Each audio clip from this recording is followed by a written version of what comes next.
how to get a refund on Mulebuy. So here's what you want to do. You want to go into account in the bottom right, and here we will just need to go into our orders.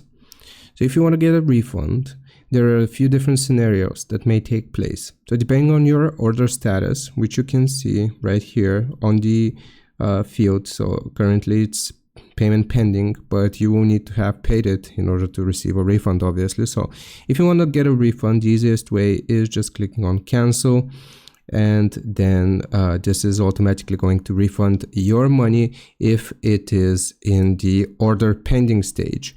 If it's in the order processing page or stage, if you cancel it, your money will be refunded within 1 working day. If it's order pending, it will be refunded immediately. If the order status is purchased, then you will need to visit orders, click after sales on the corresponding order, and then request a refund, and then it is going to take up to 3 days.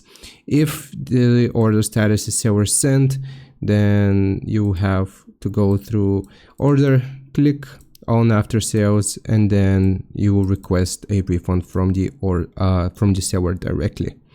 So I hope this helps, hope this answers your questions. Leave a like and sub, and I'll see you next time.